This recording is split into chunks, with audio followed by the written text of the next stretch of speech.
നമസ്കാരം. കോൺഗ്രസ് നേതാവ് ശശി തരൂർ വീണ്ടും വിവാദത്തിലായിരിക്കുകയാണ്. കോൺഗ്രസ് പാർട്ടിക്കുള്ളിൽ തന്നെയാണ് ആ ഒരു വിവാദം ഉയരുന്നത്. ജമ്മു കാശ്മീരിനെ പുകഴ്ത്തി സംസാരിച്ചു. ജമ്മു കാശ്മീർ സമാധാനത്തിൻ്റെ അല്ലെങ്കിൽ സാധാരണ നിലയിലേക്ക് മടങ്ങി വരുന്നു എന്നൊരു പ്രസ്താവന നടത്തിയതിൻ്റെ പേരിലാണ് കോൺഗ്രസിൽ ശശി തരൂരിനെതിരെ വലിയ കലാപം ഉയർത്തിവിടാൻ ചില നേതാക്കൾ ശ്രമിക്കുന്നത്. നേരത്തെയും ശശി തരൂർ ഭരണപക്ഷത്തിന് അനുകൂലമായ നിലപാടുകൾ സ്വീകരിച്ചിരുന്നു. പ്രധാനമന്ത്രി നരേന്ദ്രമോദിയുടെ പല പദ്ധതികളെയും അനുകൂലിച്ചുകൊണ്ട് ശശി തരൂർ രംഗത്ത് വന്നിരുന്നു. അന്നെല്ലാം പാർട്ടിയിൽ സമാനമായ രീതിയിൽ ശശി തരൂരിനെതിരെ ചില പ്രതികരണങ്ങൾ ഉണ്ടായിരുന്നു. പക്ഷേ ഇത്തരം ശശി തരൂരിൻ്റെ ഇപ്പോഴത്തെ പ്രതികരണം അത്രമാത്രം മോദിക്ക് അനുകൂലമായ പ്രതികരണം എന്ന് പറയാൻ കഴിയില്ല. ശശി തരൂർ കശ്മീർ സന്ദർശിക്കുന്നു. കശ്മീരിൽ ഉണ്ടായ മാറ്റം, കശ്മീരിൽ ഇതിനു മുമ്പും ഇപ്പോഴുമെല്ലാം യാത്ര ചെയ്തിട്ടുള്ള ഒരു വ്യക്തി എന്ന നിലയിൽ അന്താരാഷ്ട്ര വേദികളിൽ ഈ കശ്മീർ വിഷയവുമായി ബന്ധപ്പെട്ട കാര്യങ്ങൾ കേൾക്കുകയും ചർച്ച ചെയ്യുകയും ചെയ്തിട്ടുള്ള ഒരു വ്യക്തി എന്ന നിലയിൽ, കശ്മീർ വിഷയത്തെക്കുറിച്ച് വളരെ ഗഹനമായി മനസ്സിലാക്കിയിട്ടുള്ള വ്യക്തി എന്ന നിലയിലാണ് ഒരു രാഷ്ട്രീയക്കാരൻ എന്ന നിലയിൽ അപ്പുറത്തേക്ക് കശ്മീരിനെ കുറിച്ചുള്ള തൻ്റെ അഭിപ്രായം പറഞ്ഞത്. പഴയ കശ്മീരല്ല ഇപ്പോഴത്തെ കശ്മീർ എന്ന് അദ്ദേഹം കശ്മീർ സന്ദർശിക്കുന്ന അല്ലെങ്കിൽ സന്ദർശിച്ചതിന് ശേഷമുള്ള ഒരു അഭിപ്രായമാണ് രേഖപ്പെടുത്തിയത്. അതായത് കശ്മീരിൻ്റെ ജനജീവിതം സാധാരണഗതിയിലേക്ക് മടങ്ങുന്നുണ്ട് എന്ന ഒരു അഭിപ്രായ പ്രകടനം മാത്രമാണ് ശശി തരൂർ നടത്തിയിരിക്കുന്നത്. അത് തീർച്ചയായും പൂർണ്ണമായും BJPക്ക് അനുകൂലമാണ് എന്ന് പറയാൻ കഴിയില്ല. തീർച്ചയായും BJPക്ക് അങ്ങനെ ഒരു അഭിപ്രായം തന്നെയാണ്.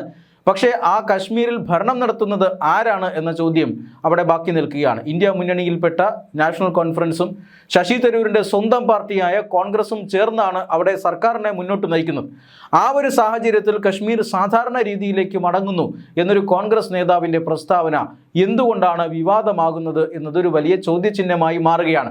പക്ഷേ അവിടെയാണ് ഇപ്പോഴും കശ്മീരിൽ നിലനിൽക്കുന്ന വിഘടനവാദത്തിൻ്റെ ഒരു ശക്തി പുറത്തേക്ക് വരുന്നത്. ഒരു കോൺഗ്രസ് നേതാവ് ദേശീയതയ്ക്ക് അനുകൂലമായ ഒരു പ്രസ്താവന കശ്മീരിനകത്ത് അല്ലെങ്കിൽ കശ്മീരിൽ വന്നു നിന്നുകൊണ്ട് നടത്താൻ കഴിയില്ല എന്നൊരു അന്തരീക്ഷം സൃഷ്ടിക്കാനാണ് ഈ കശ്മീരിലെ കോൺഗ്രസ് നേതാക്കൾ ശ്രമിക്കുന്നത് എന്ന് സംശയിക്കേണ്ടിയിരിക്കുന്നു. കാരണം കശ്മീരിൽ ഭരണഘടനയുടെ 370-ാം വകുപ്പ് റദ്ദാക്കുന്നു.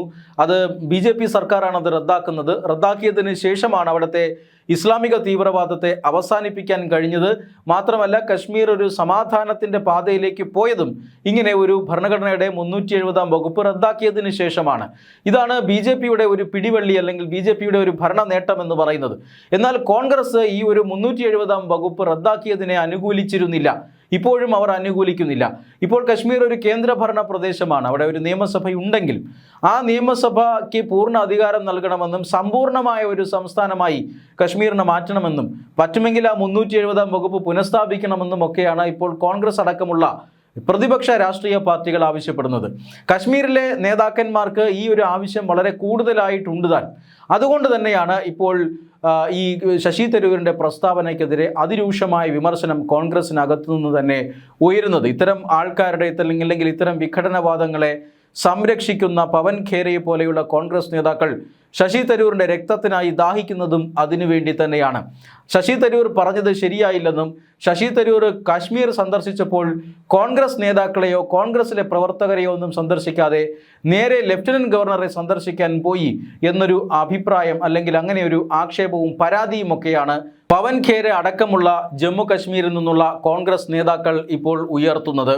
എന്തായാലും മോദി സ്തുതിയാണ്, പതിവ് മോദി സ്തുതിയാണ് ഇപ്പോൾ ശശി തരൂർ നടത്തിയിട്ടുള്ളത് എന്ന് പറയാൻ കഴിയില്ല. ജമ്മു കാശ്മീരിൻ്റെ ഇപ്പോഴത്തെ അവസ്ഥയാണ് അദ്ദേഹം സൂചിപ്പിച്ചത്. അദ്ദേഹത്തിന് പഴയ ജമ്മു കാശ്മീരിനെ കുറിച്ച് നന്നായി അറിയാം. ഇപ്പോൾ ഈ ജമ്മു കാശ്മീർ അദ്ദേഹം സന്ദർശിച്ച് നേരിട്ട് മനസ്സിലാക്കിയിരിക്കുന്നു. അതിനുശേഷമാണ് ജമ്മു കാശ്മീർ സാധാരണഗതിയിലേക്ക് മടങ്ങുന്നു എന്നൊരു അഭിപ്രായ പ്രകടനം അദ്ദേഹം നടത്തിയത്. പക്ഷേ കോൺഗ്രസിനെ സംബന്ധിച്ചിടത്തോളം, പ്രത്യേകിച്ചും ജമ്മു കാശ്മീരിലെ കോൺഗ്രസിനെ സംബന്ധിച്ചിടത്തോളം ആ സത്യം അങ്ങ് സമ്മതിച്ചു കൊടുക്കാൻ സാധ്യമല്ല. അവർ കശ്മീരിൽ ഇപ്പോഴും പ്രശ്നങ്ങളുണ്ടെന്നും 370-ാം വകുപ്പ് എടുത്തു കളഞ്ഞതുകൊണ്ട് കശ്മീരിൻ്റെ പ്രശ്നങ്ങൾക്ക് പരിഹാരമായിട്ടില്ലെന്നും വാദിക്കുന്നവരാണ്. മാത്രമല്ല കശ്മീരിനെ ലഡാക്ക് എന്നും ജമ്മു കശ്മീരെന്നും 2 കേന്ദ്രഭരണ പ്രദേശങ്ങളാക്കി വിഭജിച്ചതിനോടും കോൺഗ്രസിന് അനുകൂല നിലപാടല്ല. എന്നാൽ ആ രാഷ്ട്രീയ നിലപാടുകൾക്കെതിരെയാണ് ഇപ്പോൾ ശശി തരൂരിൻ്റെ രാഷ്ട്രീയ നിലപാട് വന്നിരിക്കുന്നത്. അദ്ദേഹം നേരത്തെ ജമ്മു കശ്മീർ സന്ദർശിച്ച് ജമ്മു കശ്മീർ ലഫ്റ്റനന്റ് ഗവർണറെയൊക്കെ സന്ദർശിച്ചിരുന്നു. ഈ ലഫ്റ്റനന്റ് ഗവർണറെ സന്ദർശിച്ചതാണ് കോൺഗ്രസ് നേതാക്കളെ ചൊടിപ്പിച്ചിരിക്കുന്നത്. പവൻ ഖേരയെ പോലെയുള്ള കോൺഗ്രസ് നേതാക്കളെ ഇദ്ദേഹം പോയി കണ്ടതുമില്ല. ഇതാണ് ഇപ്പോൾ ശശി തരൂരിനെതിരായിട്ടുള്ള പടനീക്കത്തിന് കാരണം. നേരത്തെയും പ്രധാനമന്ത്രി നരേന്ദ്രമോദിയുടെ ചില പദ്ധതികളെ അനുകൂലിച്ച് സംസാരിച്ചതിൻ്റെ പേരിൽ ശശി തരൂരിനെതിരെ പാർട്ടിയിൽ പടയൊരുക്കമുണ്ടായിരുന്നു. ശശി തരൂർ പാർട്ടിയുടെ കേന്ദ്ര നേതൃത്വത്തിൻ്റെ, അതായത് നെഹ്റു കുടുംബത്തിൻ്റെ ഏറ്റവും ഇഷ്ടപ്പെട്ട ഒരു നേതാവായിരുന്നു. നെഹ്റു കുടുംബത്തിൻ്റെ ഇടപെടലിനെ തുടർന്നാണ് അന്താരാഷ്ട്ര രംഗത്ത് പ്രവർത്തിച്ചുകൊണ്ടിരുന്ന ശശി തരൂർ കോൺഗ്രസിലേക്ക് വന്നതും തിരുവനന്തപുരത്ത് വന്ന് മത്സരിക്കുന്നതുമെല്ലാം. അന്ന് ശശി തരൂരിന് തിരുവനന്തപുരം സീറ്റ് നൽകിയതിനെതിരെ കേരളത്തിലെ കോൺഗ്രസ് നേതാക്കളടക്കം വലിയ പ്രതിഷേധമുയർത്തിയിരുന്നു. എന്നാൽ ശശി തരൂർ പിന്നീട് 4 തവണ തിരുവനന്തപുരം ലോക്സഭാ മണ്ഡലത്തിൽ നിന്നും ജനകീയനായ ഒരു MP ആയി ജയിക്കുന്നതാണ് പിന്നീട് കണ്ടത്. പക്ഷേ എങ്കിൽ പോലും ഇടയ്ക്കിടയ്ക്ക് കേന്ദ്ര സർക്കാരിൻ്റെ പദ്ധതികളെ അനുകൂലിച്ചുകൊണ്ട് സംസാരിച്ചിരുന്നു. ഓപ്പറേഷൻ സിന്ദൂറിനെ പോലും കോൺഗ്രസും രാഹുൽ ഗാന്ധിയുമെല്ലാം വിമർശിച്ചിരുന്നപ്പോൾ ശശി തരൂർ സർക്കാരിന് പൂർണ്ണ പിന്തുണ നൽകുകയാണ് ചെയ്തത്. ഇതെല്ലാമാണ് ഇപ്പോഴും ചില കോൺഗ്രസ് നേതാക്കളെ ചൊടിപ്പിക്കുന്നത്.